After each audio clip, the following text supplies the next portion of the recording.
Boa noite, meus amigos. Boa noite, minhas amigas. Nós estamos aqui na Sociedade de Estudos Espíritas Francisco de Assis, hoje, dia 7 de novembro de 2024. E nesse horário das 18h40, das quintas-feiras, nós estudamos esta obra, O Evangelho segundo o Espiritismo, essa publicação de Allan Kardec. Nós estudamos o Evangelho sequencialmente. E hoje, dia 7, nós vamos estudar, dando sequência, ao capítulo 5, Bem-aventurados aflitos, item 26, provas voluntárias, o verdadeiro cilício. E hoje nós recebemos o nosso irmão Cosme Deolindo, e vai fazer o nosso estudo da noite de hoje. Eu vou pedir ao Cosme para ligar a câmera dele, porque ele está com a câmera desligada, né? E os companheiros também. Então, hoje o nosso irmão Cosme é quem vai fazer o nosso estudo. Mas antes de iniciarmos o nosso estudo, nós vamos ler uma página desse livrinho aqui, ó, Monte Acima, de psicografia de Francisco Cândido Xavier pelo espírito de Emmanuel. E a página escolhida tem por título, é o capítulo 45, Na Obra do Cristo. Diz assim Emmanuel: lembrando a palavra do Senhor, quando despediu os companheiros de apostolado, recomendando-lhes não se preocupassem, acumulando nas mãos ouro e prata, bolsas e bastões para a caminhada, na obra sublime que lhes competia realizar, também hoje, na missão espírita cristã, que nos objetiva o justo aperfeiçoamento, podemos dispensar tudo que seja em nós aflição sem proveito, nem cobertura política, nem lustre social, nem ouro prescindível, nem reserva dos bancos, nem garantias extralegais, nem vantagens de exceção, nem acesso à influência, nem láurea de governança, nem títulos invulgares, nem ambição de ganho, nem propósito de destaque, mas sim que, em toda hora, estejamos atentos ao dever de servir, esquecendo a nós mesmos, para exalçar o Cristo, nosso Mestre e Senhor, por sentimento e vida, por palavras e ações, porquanto dele próprio tudo receberemos, para que não nos falte o exato suprimento dos recursos precisos à construção do bem e ao plantio da luz. Então, nesse momento, vamos elevar o nosso pensamento ao alto, ao nosso Pai Criador, a Jesus, nosso Mestre, o médico das almas, aos espíritos amigos, a Francisco de Assis, o orientador espiritual de nossa casa. Primeiro, para agradecer tudo que temos recebido, porque somos laureados, somos presenteados todos os dias com a misericórdia do Senhor. E isso para nós já é um bálsamo, é um grande prêmio, um grande presente. E também rogar ao Senhor ombros fortes, para que cada um de nós possa continuar na realização das suas tarefas, continuar buscando sempre a sua autoevangelização, a sua autotransformação. E rogar também ao Pai que abençoe a cada um de nós, abençoe nossas famílias, nossos bons propósitos. Pedimos aqui pelo nosso Cosme Deolindo, rogamos ao Pai que o abençoe, que o fortaleça, que abençoe a sua família, abençoe o seu trabalho do movimento espírita, que esse companheiro possa estar sempre aqui junto a nós, nos ajudando a compreender melhor o Evangelho do Senhor. Mas também queremos pedir, Senhor, por aqueles que sofrem, são muitos os que atualmente no nosso planeta estão em sofrimento. Todos possam ser amparados, consolados, esclarecidos, para que assim, Senhor, a dor diminua, porque são muitos dos nossos irmãos que se encontram em situações de muito risco, de muito perigo. E assim, envolvidos por essas bênçãos que caem do alto sobre cada um de nós, queremos te agradecer mais uma vez e te pedir que nos dê a permissão para iniciarmos a nossa reunião de estudos da noite de hoje. Graças a Deus.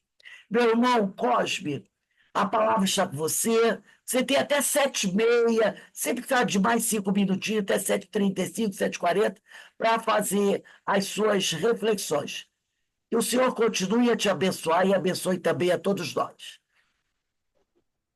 E Rose, muito obrigado, boa noite, né?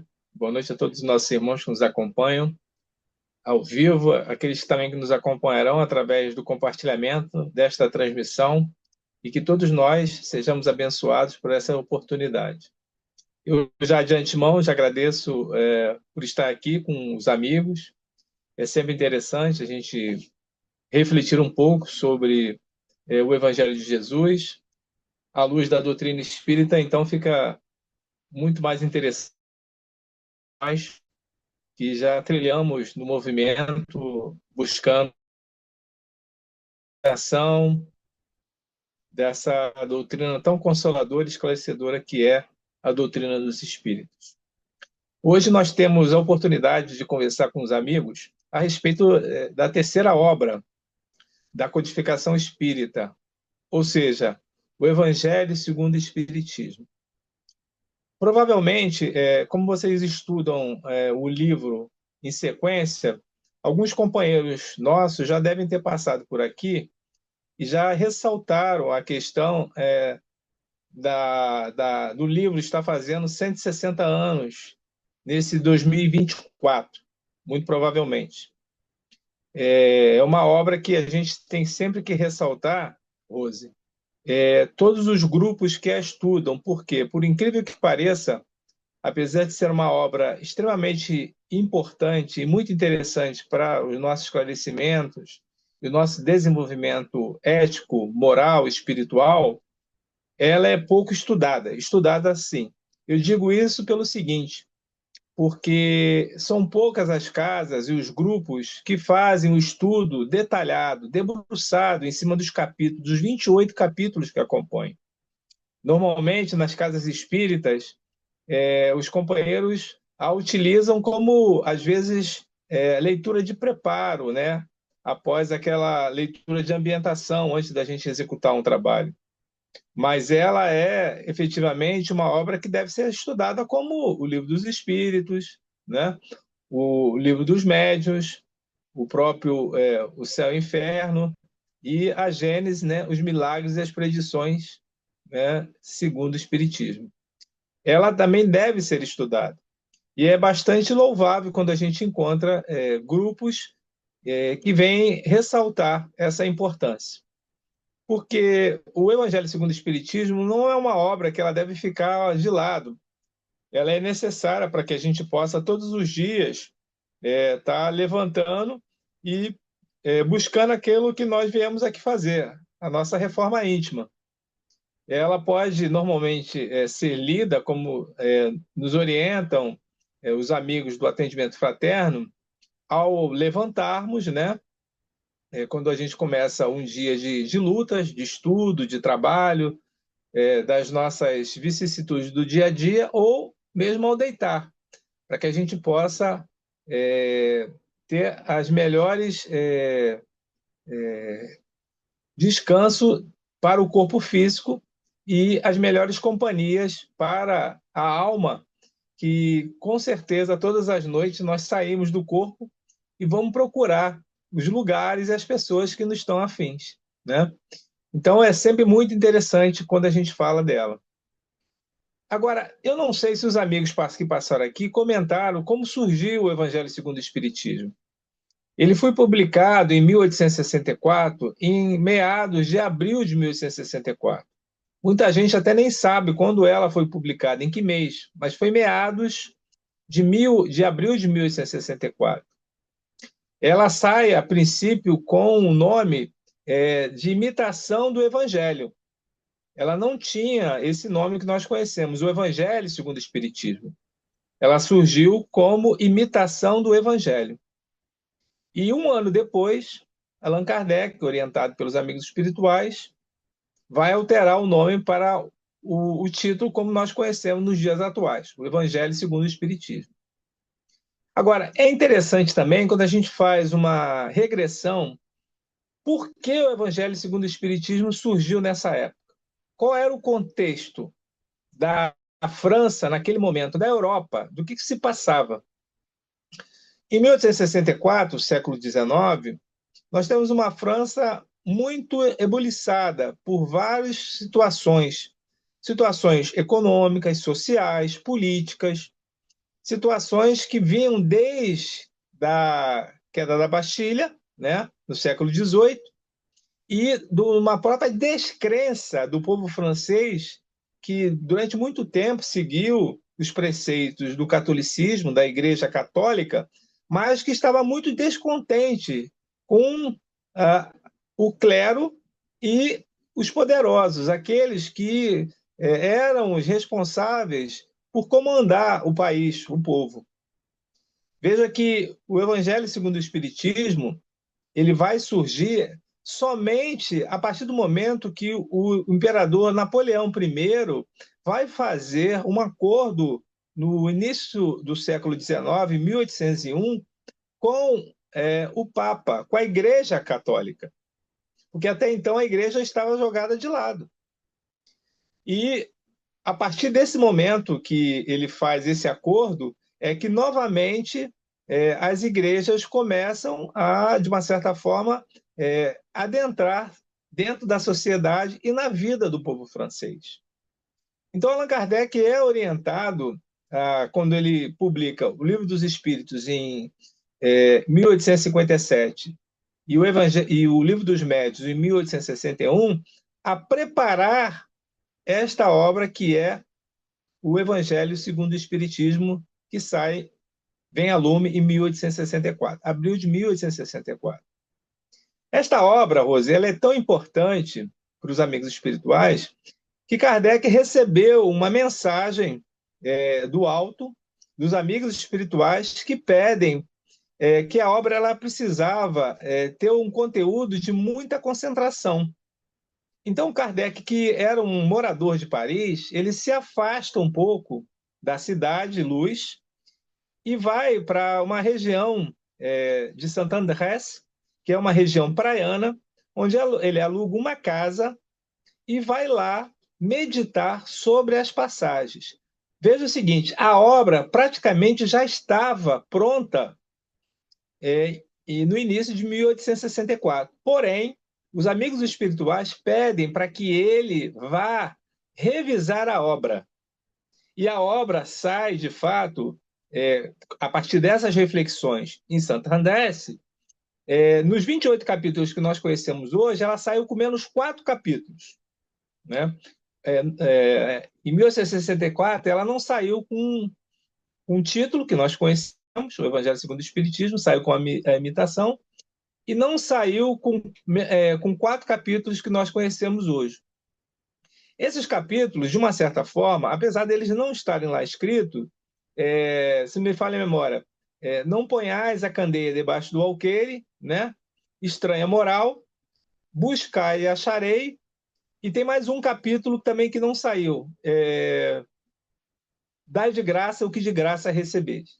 Esses 4 capítulos eles não saem na primeira edição, em 1864.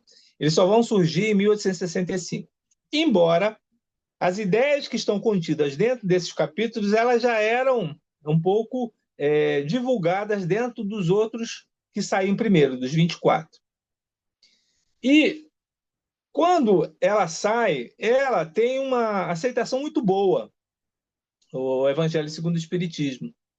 Por quê? Porque já havia, inclusive, presbíteros, padres, que já estavam com aquele movimento que havia na sociedade francesa, se destacando, se mostrando mais progressistas do que até então se havia notícias a respeito dos irmãos do catolicismo. Quando a gente observa dentro do Evangelho segundo o Espiritismo, por exemplo, a figura de Curadar. Curadar era um padre, né, da cidade de Ar. Essa cidade é uma cidade próxima a Lyon, e ele era um padre que tinha a sua como ofício de cura. Não é o curandeiro que nós conhecemos hoje. Era uma profissão que, de fato, que ele tinha. E ele cuidava das pessoas. O curadar, que a gente observa que está dentro da codificação no Evangelho segundo o Espiritismo, ele foi um homem muito bom, um homem que recebia as pessoas, que tratava e tinha uma mente muito aberta para receber. Ele era um médium, excelente médium de efeitos físicos. Ele era o médium, inclusive, de cura. Ele curava também. Ele tinha essa capacidade pela sua mediunidade. Apesar de não falarem que era médium, mas era um médium específico que tinha essas capacidades mediúnicas. E as pessoas o procuravam muito nessa cidade, e ele ganhou grande fama, né? Tanto que ele aparece na nossa codificação. Isso ali por volta de 1820 e 1830. Só que dois outros padres também se destacaram até a publicação do Evangelho segundo o Espiritismo. Nós estamos falando aqui de Lamennais, que era um padre progressista, que inclusive está na codificação espírita, também, que escrevia muitos artigos num jornal francês chamado L'Avenir. O jornal L'Avenir significa o futuro. E ele, com as suas ideias mais progressistas que tinham de aceitação daquelas manifestações, com certeza ele foi chamado à responsabilidade, porque não era a fé que ele tinha abraçado dentro da igreja do, do grupo religioso que ele estava atrelado. Então ele foi chamado a atenção por isso. Mas ele também tinha o Lacordaire. O Lacordaire também era outro padre, também muito dedicado a essas divulgações progressistas e que tinha um papel similar a esse do Lamennais. O que a gente pode entender é que, veja o seguinte, a espiritualidade ela estava preparando o Evangelho segundo o Espiritismo dentro daqueles que conheciam a questão religiosa e estavam preparados para a divulgação, ainda que eles tivessem ultrapassando um pouco os conceitos que até então se entendia como de religião. Estava se abrindo um pouco mais a mente, e o Evangelho segundo o Espiritismo, quando ele surge dentro de uma capacidade das pessoas que já tinham ouvido notícias daquelas informações que o Curadar, que Lacordaire, que Lamennais, todos padres já falavam, já divulgavam dentro daquele meio que eles participavam.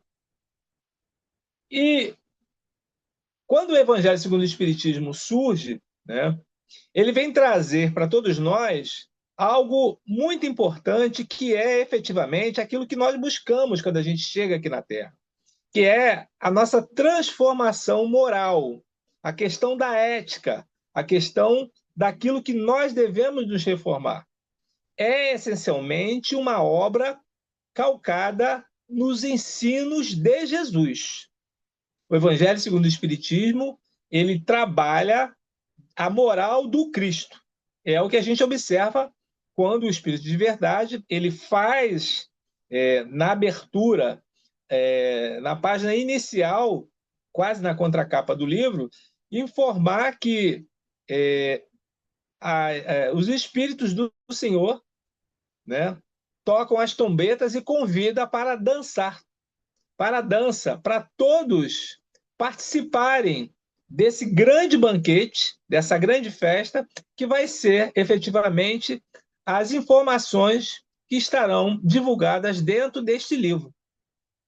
E é verdade, é um livro que traz, dentro desses capítulos, uma sequência muito interessante. O nosso capítulo de hoje é o capítulo 5, Bem-aventurados os aflitos, no seu item 26.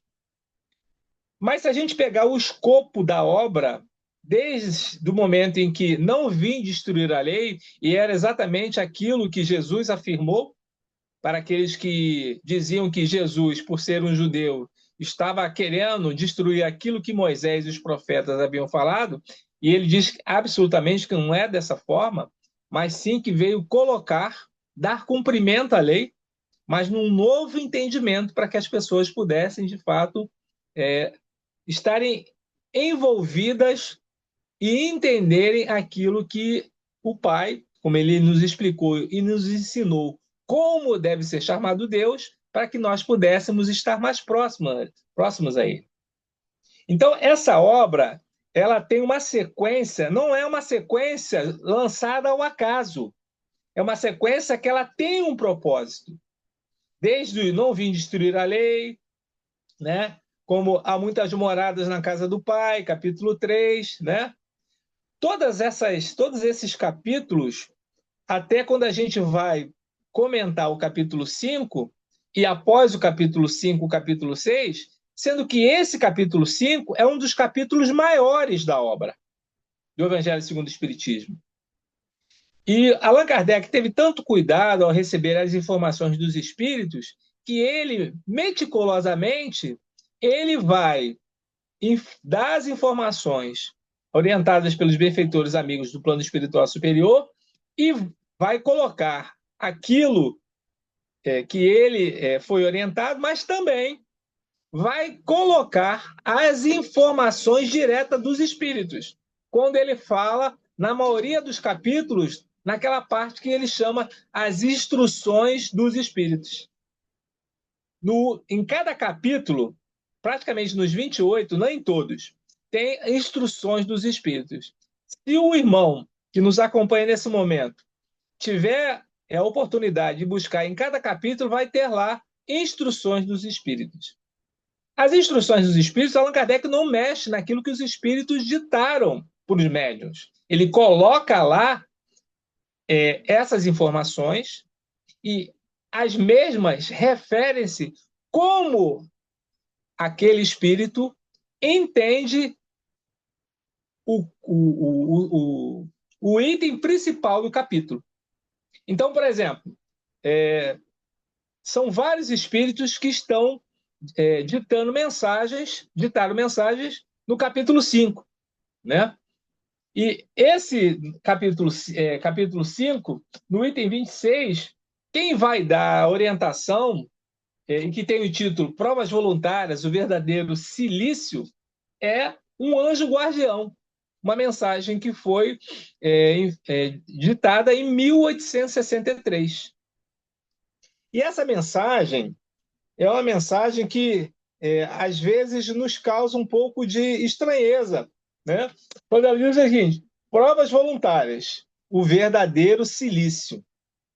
Primeiro que a gente quase não tem, comumente, usar certas palavras que o Evangelho nos traz, né? Então, a gente tem que buscar, nas informações do próprio Aurélio, né, dos dicionários, o que significa o verdadeiro silício. O que ele queria dizer com isso? O que o amigo espiritual quer dizer com isso? Porque, na realidade, o silício refere-se a uma armadura, a um cinto que aqueles irmãos que faziam penitência colocavam para ferir o seu corpo. E, na mensagem, ele está comentando exatamente sobre isso.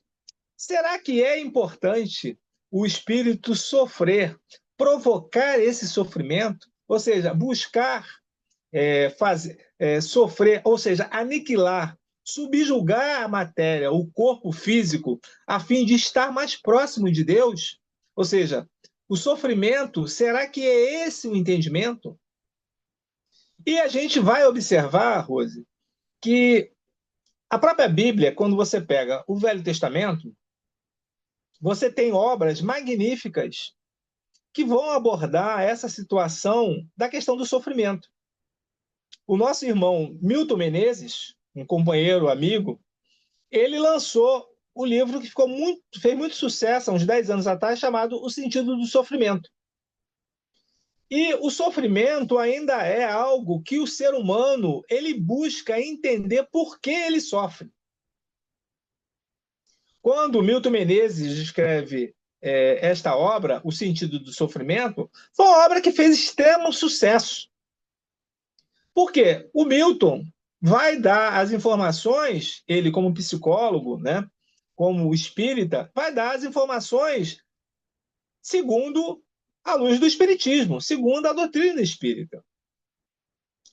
Acontece que o sofrimento não é algo que ele está segregado apenas aos espíritas, aos cristãos.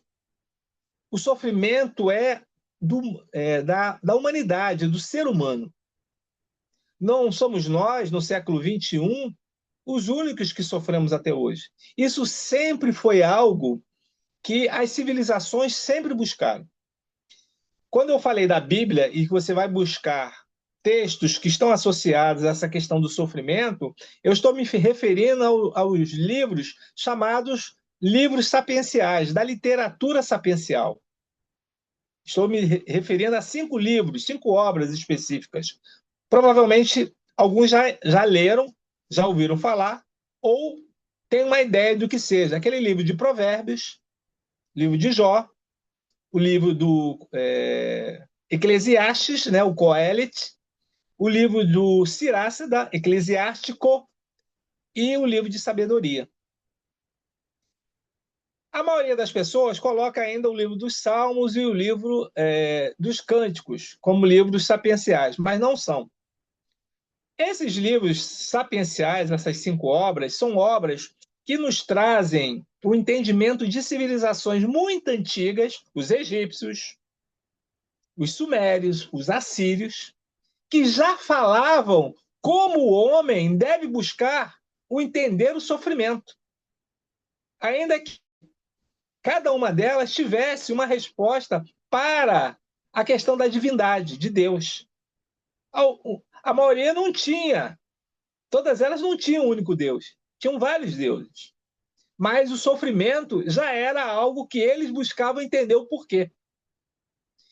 Então, o próprio judaísmo vai beber das fontes desse ensino de sabedoria, dos livros sapienciais do antigo Oriente Próximo, né? Ali no Oriente, onde a gente vê essa situação acontecer, norte da África, ali na Turquia, esses locais onde vai ser isso muito divulgado em grandes tratados, poemas, onde vão ter textos que eles vão explicar, segundo o que eles entendiam, por que o homem sofre. E para todos nós, quando você pega a Bíblia, você vai buscar. Quando falar de sofrimento, você vai lembrar de quem? De Jó. Ah, eu já ouvi falar essa história. Jó era um homem que sofria. Era um homem íntegro que passou a sofrer. E ninguém sabe exatamente o porquê. Se ele era um homem um homem íntegro, um homem justo, um homem que fazia tudo aquilo que Deus pedia, mas ao mesmo tempo sofre. Na história, só para a gente poder encurtar, na realidade, ele é abnegado com a questão do sofrimento, ele vai passar pelo sofrimento, ele vai ser aconselhado pela mulher por 3 amigos que vão visitá-los, que esse sofrimento só acontece porque ele ocasionou, ou seja, eles estão falando abertamente ali sobre a teoria da retribuição em vida, ou seja, para eles, tudo acontece aqui e aqui que tem que as coisas serem resolvidas. Passando daqui, você vai, se você não for um homem íntegro, você vai para o inferno, né? Para o Sheol, segundo os judeus, ou os gregos que chamavam de Hades. Então, Jó vai na história dele, dentro dos 42 capítulos do livro de Jó, ele vai sofrendo, os amigos vão comentando para ele, vai chegar um 4º amigo também falando para ele isso. Só que o Jó do início, que era homem que acreditava que sofreu e que recebeu tudo porque Deus deu, e Deus poderia tirar, durante o desenvolvimento da história, ele vai se revoltar em certo momento. Ele vai se revoltar e é quando Deus se manifesta para ele, em 2 grandes diálogos. E Deus vai conversar com ele através da quê? Da questão da natureza, de uma teofonia da natureza. E Jó vai compreender que, na realidade, ele era tão pequeno e que Deus não estava fazendo aquilo com ele porque queria, mas porque é uma questão da pedagogia, a questão do sofrimento, o que o nosso Milton Menezes falava no sentido do sofrimento. O sofrimento, muitas vezes, nós entendemos como um castigo do Senhor, mas na realidade é uma pedagogia para que a gente possa se corrigir. E a condição humana, o ser humano, ele passa por essa questão de aprendizado. Quando a gente fala em reforma íntima, essa reforma, às vezes, ela vai doer. Ela vai nos fazer sofrer. Ela vai nos fazer chorar, porque perder água, como diz o próprio Emmanuel, porque efetivamente nós não nos corrigimos, não caminhamos como as orientações que Jesus, o Mestre amado, ele nos pede. Nós nos desviamos, nos equivocamos em algumas situações. Esses homens que faziam essas situações de provas, de sacrifício por lesando, né? Fazendo sofrer o próprio corpo, nós vimos muito isso na Idade Média. A Idade Média ela foi campeã com isso. Por quê? Porque as pessoas achavam que se caía um raio, se a terra tremia, se havia qualquer situação, abalo sísmico ou da natureza, era a própria ira divina. Então, por isso, elas faziam as procissões, elas faziam as suas penitências, elas mutilavam os seus corpos, porque elas acreditavam que, desta forma, elas estariam efetivamente agradando a Deus. O que é um verdadeiro equívoco quando a gente pega uma mensagem como desse Espírito Guardião, que ele nos fala sobre isso. Será que Deus, que criou o céu, a terra, que nos criou e que nos deu aquilo que nós temos de melhor, que é a nossa vida, quer efetivamente isso e está fazendo conosco esse escambo de que se você me seguir, eu não faço você sofrer, se você me seguir, você vai ter tudo que você quer? Ou se é, na realidade, algo que nós temos que imaginar que, para nós chegarmos mais perto dele, nós temos que entender a divindade. E dentro dessas obras de sabedoria, principalmente nessa obra de Jó, e que o Espírito nos fala aqui, o Espírito Guardião, nós vamos ter que entender que é mais um processo da questão da modificação de pensamentos, de atitudes. É mais uma condição da questão moral do que efetivamente da questão física. Não é o corpo que tem que ser mutilado. Não é, através das penitências, dos vários flagelos, que nós vamos encontrar a satisfação em Deus. Mas sim quando nós modificamos as nossas sintonias. E é isso que a doutrina espírita nos fala. A partir do momento que nós modificamos o nosso modo de pensar, vamos alterar também as nossas atitudes. E aquele silício que era aquele cinturão que normalmente observamos aqueles nossos irmãos da Idade Média, né? Aquela idade onde havia medo por tudo, pela chuva que caía, pelo trovão que, de fato, ele era estrondoso no céu, pelos abalos sísmicos ou pelas tormentas do dia a dia, quando uma colheita era mal sucedida por uma praga ou qualquer situação, ou a perda de guerras, tudo nós dizíamos que precisamos fazer algo que agradasse. E o entendimento para agradar a Deus significa a nossa modificação de atos, de pensamentos, de atitudes. Hoje, o que o amigo espiritual nos fala aqui, esse anjo guardião, ele fala sobre isso. Deus, ele nos pede apenas amor. E ele, que é amor e misericórdia, ele vai estar sempre ao nosso lado, nos dando sustentação para quê? Para que nós possamos evoluir. Essa evolução não está associada a uma questão de escambo, de troca, mas sim algo que nós temos que entender. O grande problema é como nós podemos fazer para entender a Deus.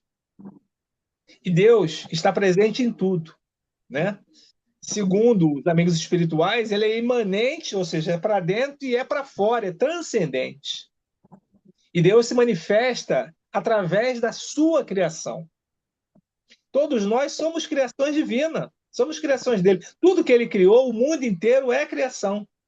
Então, todas as vezes que nós mantemos as nossas relações, o intercâmbio com a mata, com a água, com o ar, com o sol, com a natureza, com o irmão que está do lado, nós estamos interagindo com Deus. Nós estamos respeitando, ou seja, seguindo aquilo que Ele nos pede. O respeito, o amor, efetivamente, aquilo que nós encontramos quando estamos dentro da doutrina espírita, que é a questão da caridade.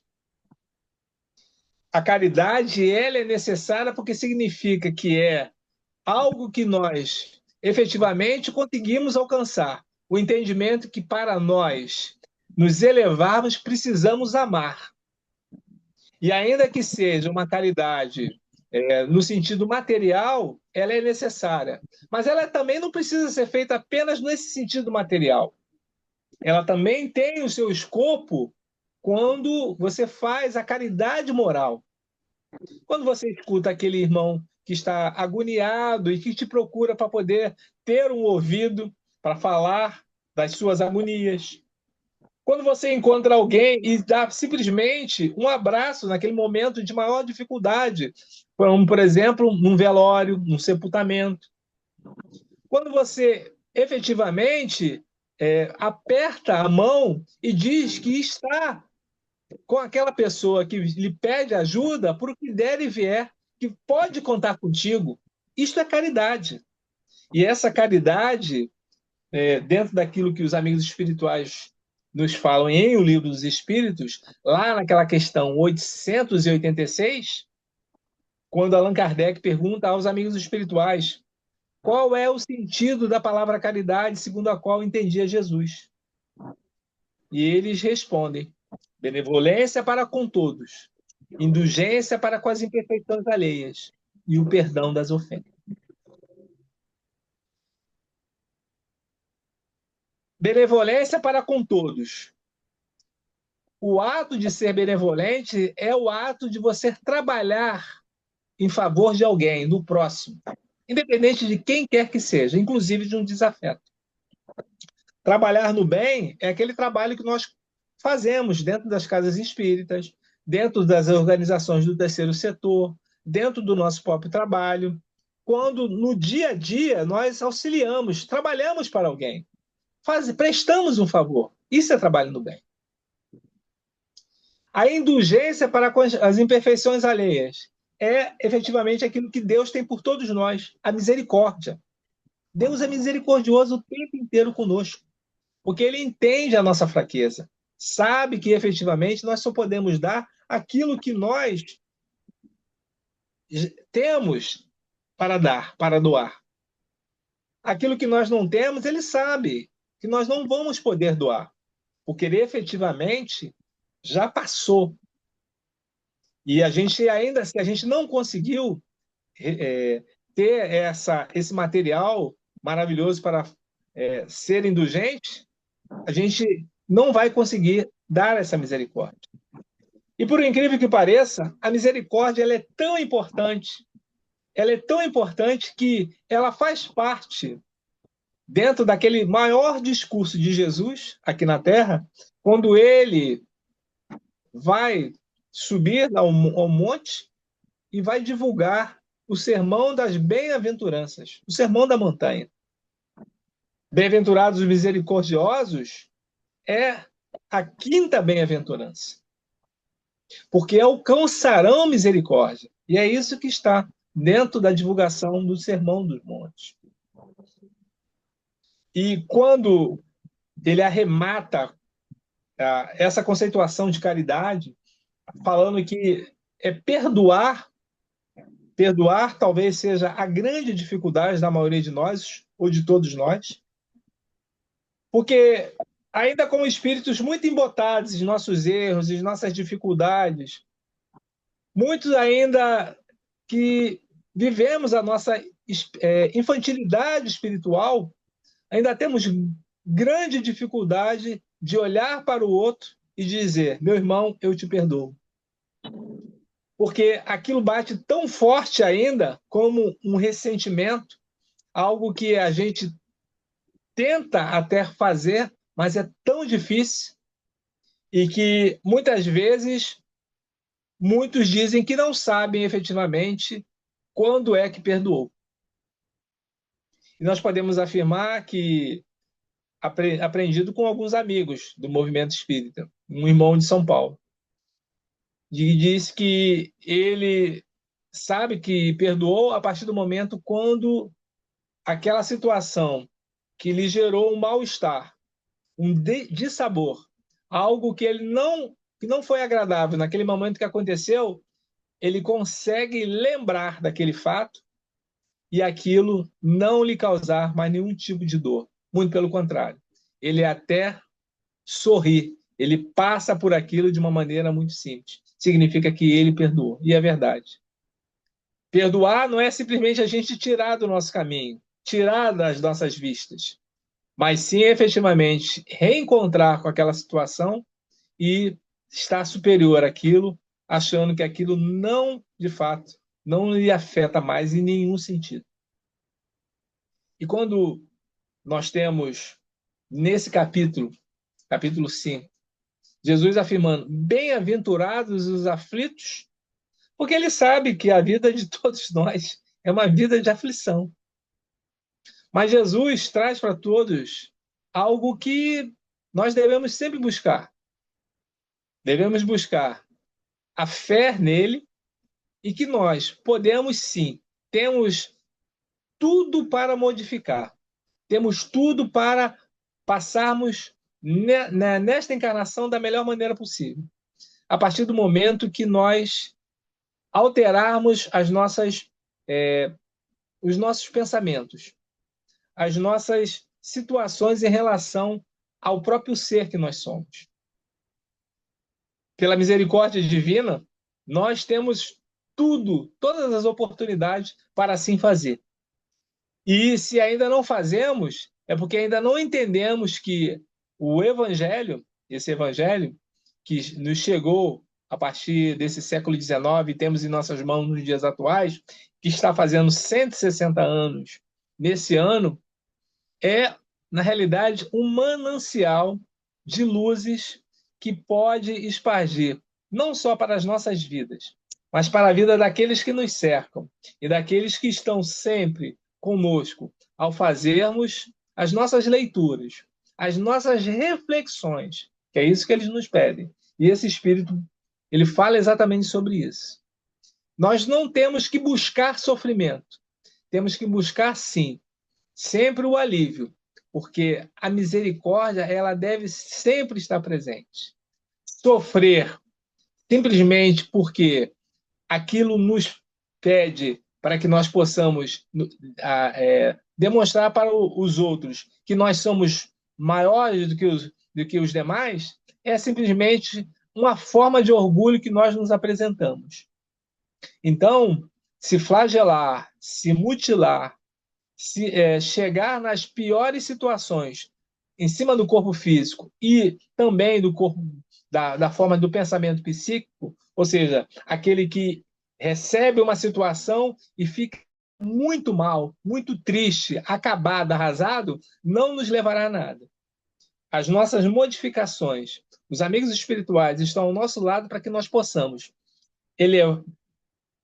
erguer a cabeça, levantar do chão se nós cairmos e seguir adiante buscando sempre na figura de Jesus, o Mestre amado, aquilo que todos nós podemos fazer, a nossa reforma íntima.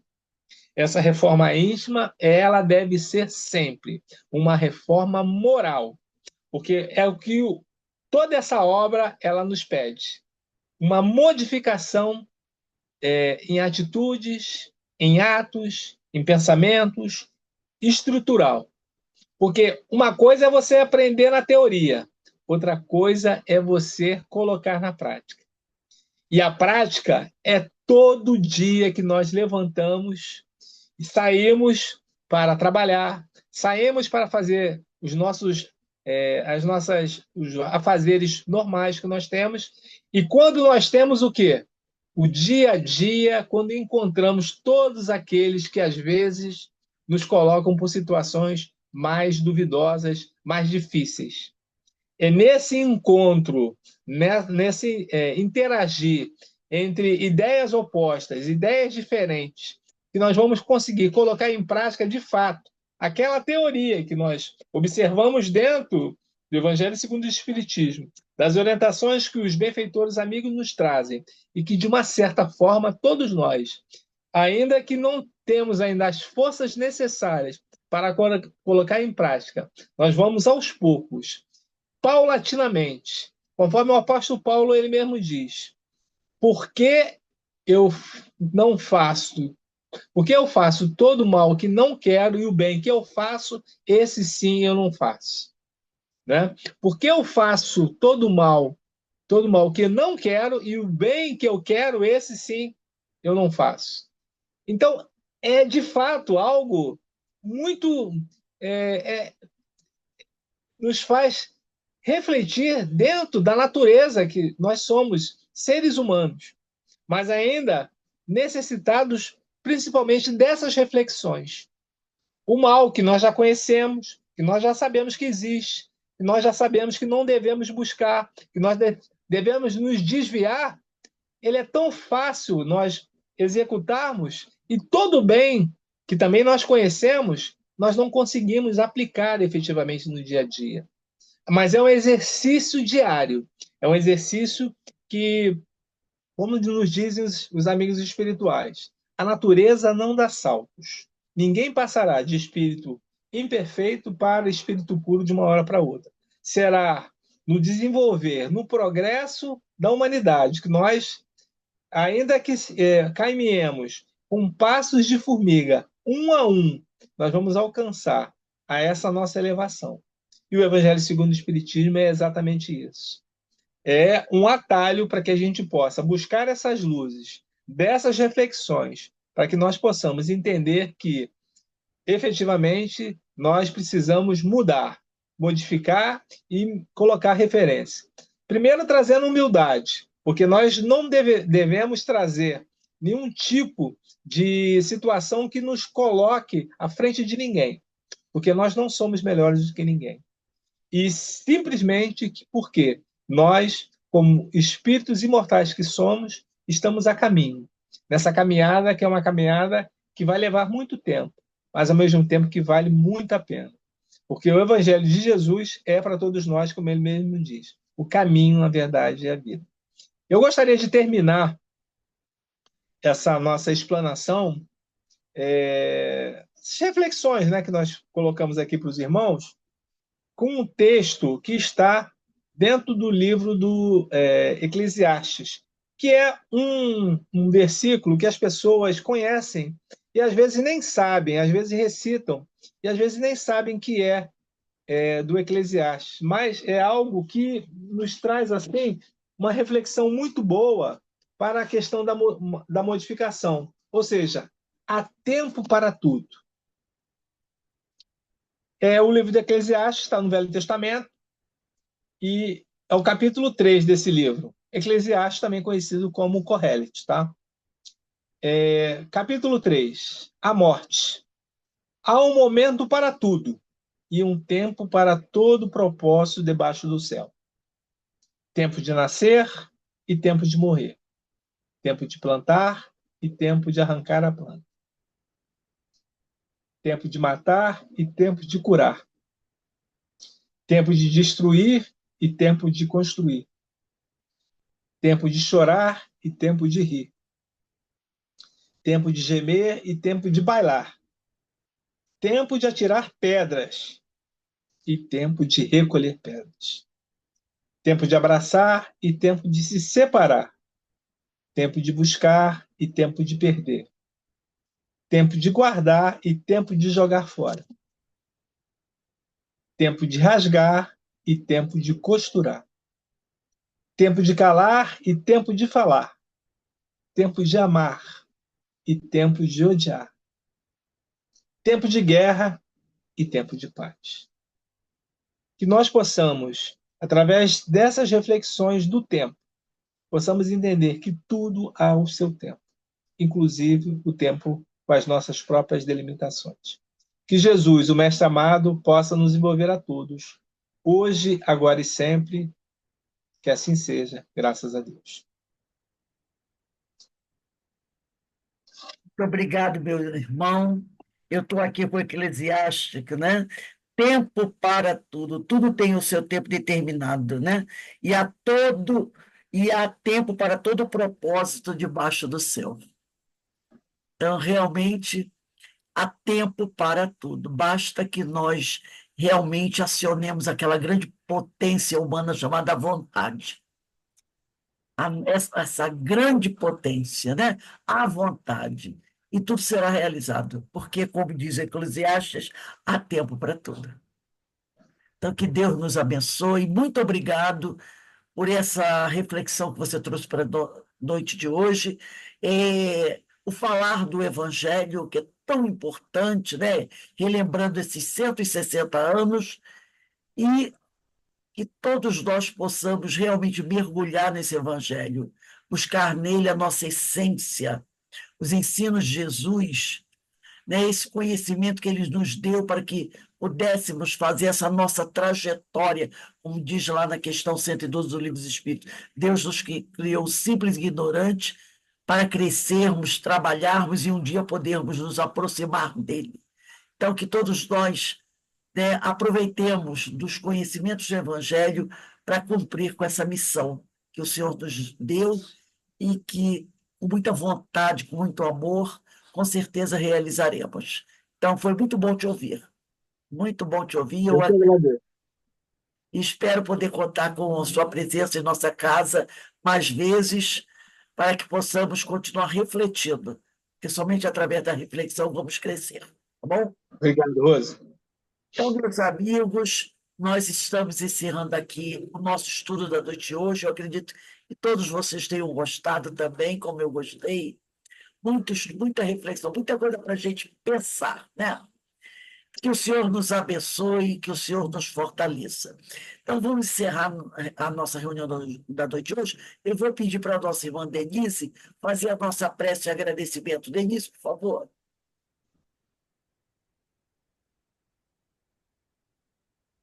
Está me ouvindo? Para você. É, porque eu estou de fone, acabei de chegar.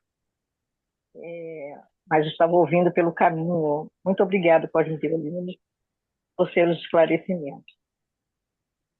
Então, agradecidos ao nosso Pai Celestial por todo esse manancial de explicações, de ensinamentos, de esclarecimento quanto às suas leis, Senhor, que nosso Mestre nos trouxe. Agradecidos estamos por mais um momento em que unimos os nossos pensamentos, a nossa vontade de superar os obstáculos e continuarmos caminhando. Agradecido, Senhor, e lhe pedimos a permissão para terminarmos essa palestra, esse estudo, essa grande conversa com o nosso amigo Cosme de Olinda, e que o Senhor possa permanecer em nossos corações, hoje e agora, para todo sempre. Graças. Graças a Deus. Meus irmãos, antes de encerrarmos, queremos lembrar a todos que na próxima segunda-feira, às 18h40, teremos aqui o nosso irmão Jorge Miguel, que vai conversar conosco sobre o pensamento e a influência na saúde do homem. E no dia 16 de novembro, sábado, às 16h30, teremos o nosso irmão Paulo Nagai, do Centro Espírita Leon Denis, que vai conversar conosco sobre o papel do perispírito das doenças. Temas bastante importantes para mais reflexões, para mais aprendizados. Então, meus irmãos, vamos nos despedindo de todos, Deixamos aqui um abraço da Casa de Francisco de Assis, aqui em Petrópolis, para todos vocês. E, mais uma vez, agradecemos ao Cosme e pedimos a Deus que continue a abençoá-lo e que ele possa continuar nos ajudando a compreender esse Evangelho de Jesus. Ó, um beijo no coração para todos vocês, tá bom? E todos Boa vocês. noite, obrigada, bom descanso. Paz de Boa noite a todos. Bom descanso. Boa noite. Boa noite, obrigada. Excelente a reflexão. Gostei demais. Gratidão. Obrigado. Tchau, tchau. Um abraço. Até a próxima. Até a próxima. É. Até a próxima. Boa noite.